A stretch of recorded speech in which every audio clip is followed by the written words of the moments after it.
I, a teen male, make my own lunch for school. I started making them when I was a tween and my mom was sick with cancer, and now I make all my lunches. My dad refuses to give me lunch money for school, said no way to him making them. Mom made his, and now he pays for lunch every day and doesn't want to give me permission to eat outside of school, which is an option with parents' consent because he'd need to pay for that. So I make them. I work part-time, and so I started paying for the ingredients that I use in my lunches. My dad got married 2-ish years ago. His wife has 3 kids who are kindergarten age and 2 pre-tweens now. For about a year, there's been this issue of my dad and his wife wanting me to make all 4 lunches. They said if I'm making my own, I should make lunches for my siblings. And I say siblings in quotes because they're not my siblings, too, to save their mom time and streamline everything. I was like, no. And my dad's wife was shocked. She called me out for making stuff only for myself. She said it's crazy that I would look at my siblings and not want to make a few things for them too. It escalated to the point where they said I shouldn't get to eat their dinners if I won't participate in taking care of the family. So I buy my own dinner stuff now and make my own. Now they're calling me out for doing that. They said I could make dinner for all 4 of us, and then we could eat dinner earlier, and my dad and his wife could do something else. My dad's wife didn't make lunches for her kids on several occasions to try and make me relent. Their teachers ended up feeding them and writing to her about it. She was super angry and asked me if I was ashamed. I told her they're her kids and her problem, not mine. I also suggested she take it up with my dad if she's unhappy and wants help feeding her kids because it's not my job.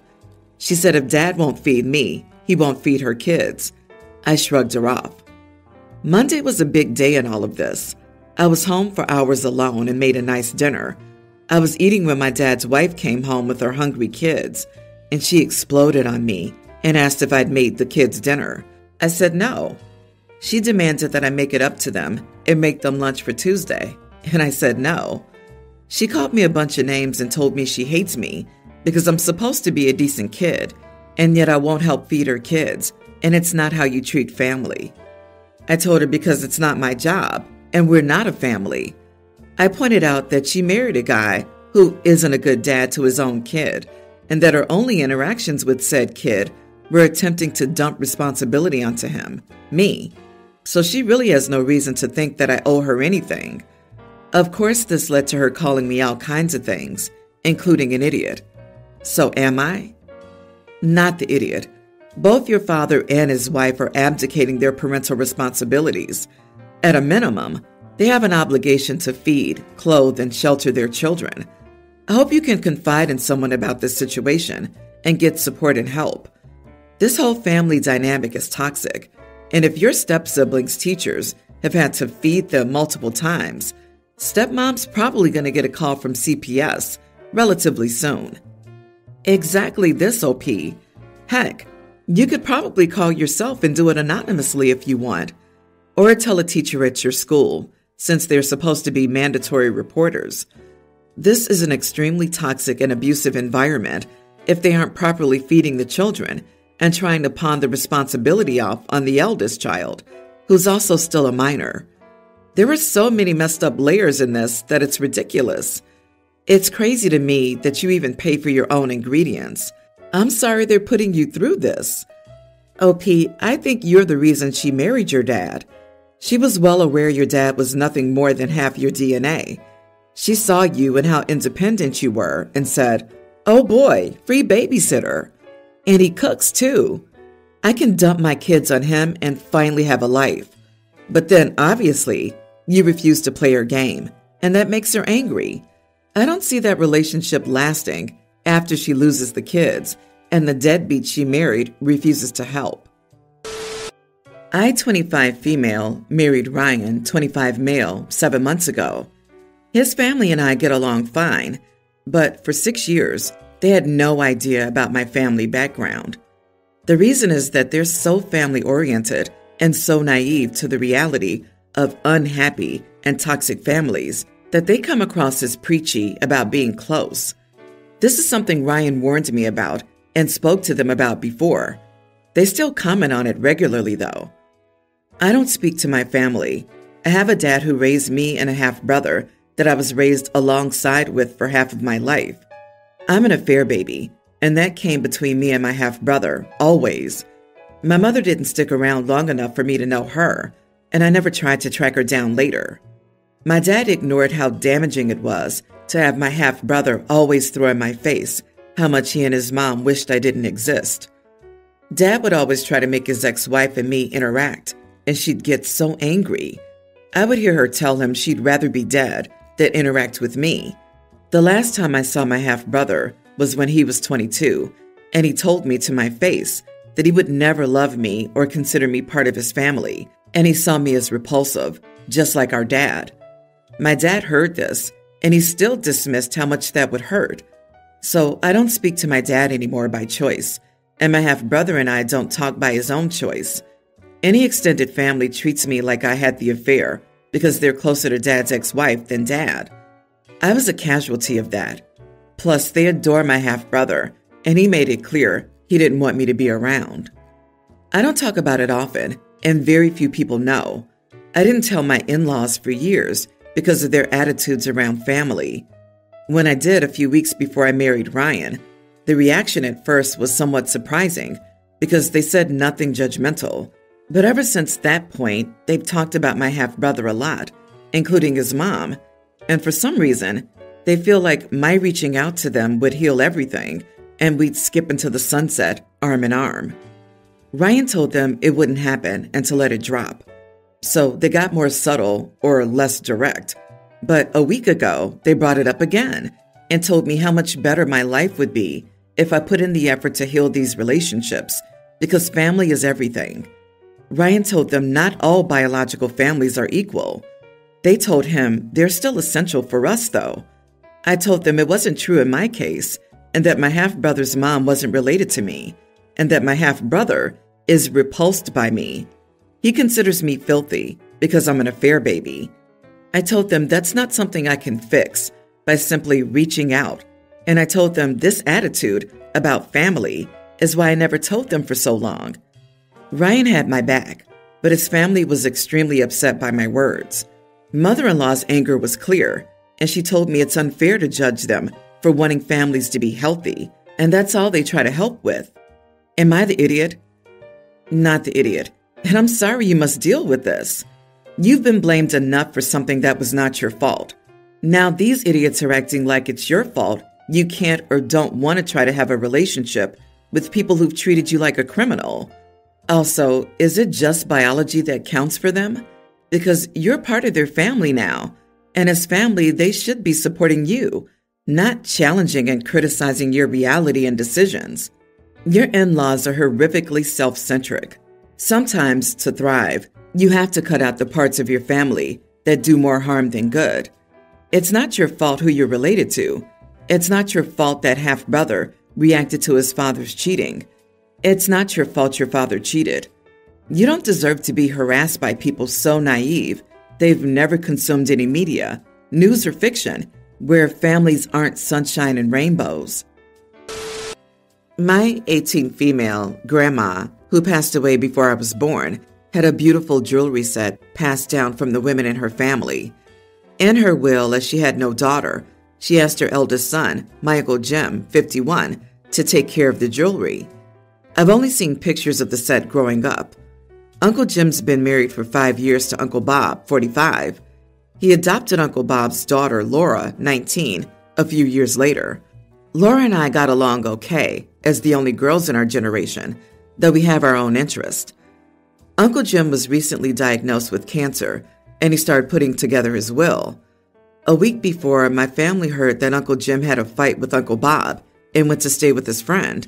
And last we knew, he took a spontaneous vacation overseas. A few days later, Laura and Uncle Bob asked to meet me. Apparently, they fought because Uncle Jim decided to leave the jewelry set to me in his will. He argued with Uncle Bob that my grandma would have wanted me, her biological grandchild, to have the jewelry. Uncle Bob and Laura argued that since he adopted Laura, Laura's now the oldest girl in this generation and deserves the jewelry set. Uncle Jim stood his ground. They fought, and he left. They asked me to convince Uncle Jim to give Laura the jewelry set, saying it would be the right thing to do. I, however, felt that if Uncle Jim believed the jewelry should belong to me, who am I to question his decision? I told Laura and Uncle Bob that I would do as Uncle Jim wanted me to. They called me a greedy idiot. Am I the idiot for accepting the jewelry set? Not the idiot. You're in the bloodline for the passed down family item. They're calling you greedy because they want the item, so I guess they're the ones who are greedy. But it's no one's choice but your uncle's.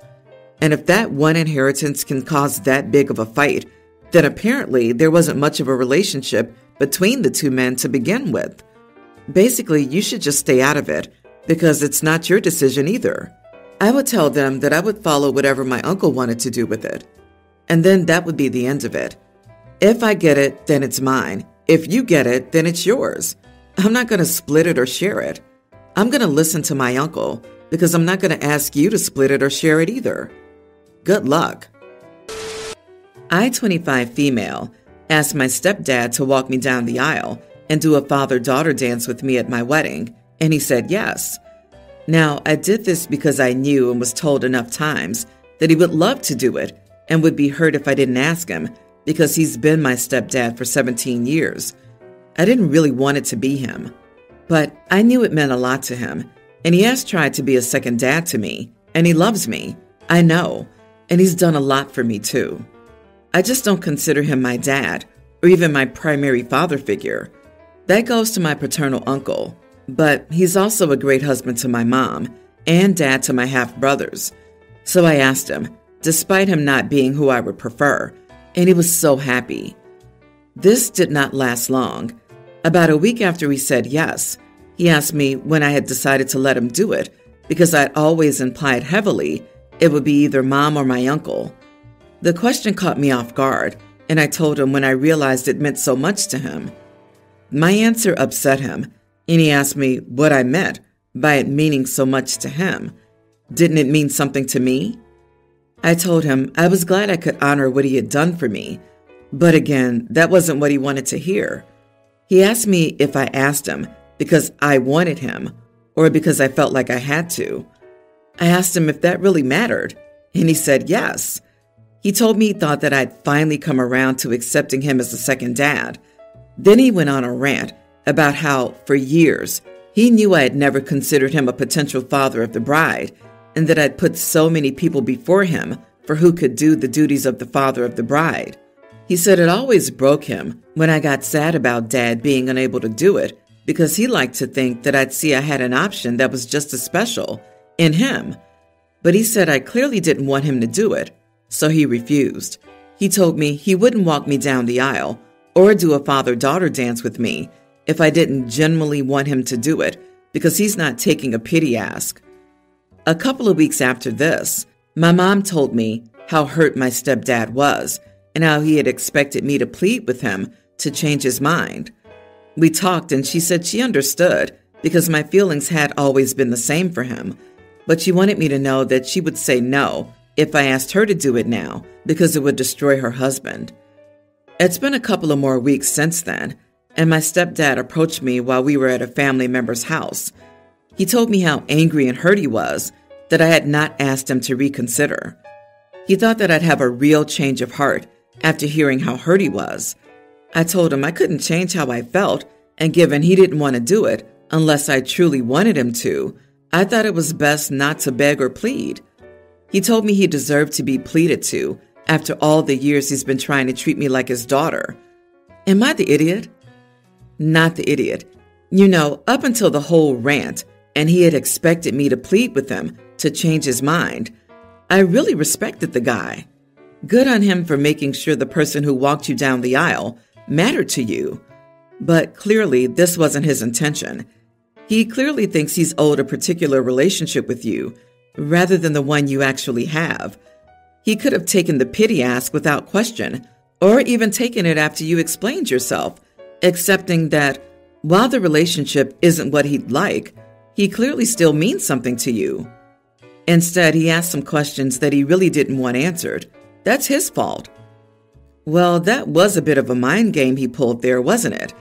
It's not good enough for you to respect and care about his feelings. You're supposed to force yourself to feel something you never have, or at a minimum, convincingly pretend to feel something you never have. No matter how devoutly one party, or even both parties, may wish for it to happen, relationships can't be forced. You can't command the heart. It just doesn't work that way. Me, 28 male, and her 29 female, have been in a relationship for 4 years. It went really well. She was a lovely girlfriend who was caring and loving for me. Of course, I was the same against her. We never had a major problem in our relationship, except a few flaws. 3 months ago, I proposed to her. I took her to a restaurant for a normal dinner out. I was so excited and panicked, although I knew she would say yes. I took the ring box out and opened it on the table, proposing to her. She was shocked at first and really excited like me. So shortly after, she said yes, and everything went perfectly. 1 month ago, we started planning our wedding. We picked a golf course for the venue, and even the invitations were printed and ready for distribution. When it came to the legal side, I wanted to sign a prenup, and she wasn't really eager for it. According to the prenup, assets would be divided based on what both sides brought to the marriage. So basically, both sides would leave with a portion of what they had before the marriage. I said I didn't mean she loves me for my money or thinking like it. I said it's only for avoiding unneeded conflicts in case of anything. But still, she said I was planning for the divorce just at the beginning, and I didn't trust her. The argument continued for a few days, and things worsened. Eventually, I canceled it all. She wanted to talk with me, and when I said it was over, she started crying, wanting to continue our relationship. A few days ago, we met again. I didn't demand anything from her, but she gave me a ring I bought for her, saying she accepted it was over and wished me the best. We still haven't talked since then. I never called her or tried to contact her, and neither did she. As I said, she never looked like a bad person or a gold digger who would just care for the money. But if she wasn't one of them, why would she reject signing a prenup? Edit. She has her own work, and of course I never planned for her to be a stay-at-home mom. I have an income about 6 times higher than hers. She makes about $60 to $65K a year, and I make $330 to $370K in a year. Regarding the assets earned during the marriage, we planned that they would be divided by the percentage of our incomes, but she still rejected it. No one should sign a prenup put in front of them by someone else. It's a starting point. She should have had her own lawyer review it, and if she cannot afford her own advocate and your income is much higher, then you should pay for her advocate. I'm sorry this blew up your relationship, but you really should have talked about this before proposing. You waited until the invites were printed? You are the idiot. What was yours before marriage should remain yours. Let's say you had 80% of the wealth. Before marriage, she had 20%. What you built together should be evenly divided upon a divorce.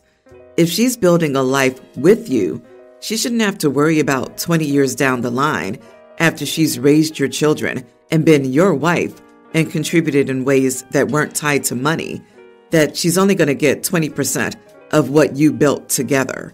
For 20 years? Heck no. Your prenup was a slap in the face. It was heinous. It was mean and cruel. You were only looking out for yourself. A good prenup protects both parties. You should be totally ashamed of yourself. Holy crap. I would have left him the second I read that. Number 1, he sprung it on her. 2, she wasn't involved in drafting it. It's clear as day that the intent is to protect himself and screw her over rather than achieve something equitable and fair. He cares more about his dollars than this human he pretends to love. Absolute loser. You are the idiot 100 times over. It's like looking at my marriage, and that ended with him living cushy and me homeless. Some of these money bag bros have no shame.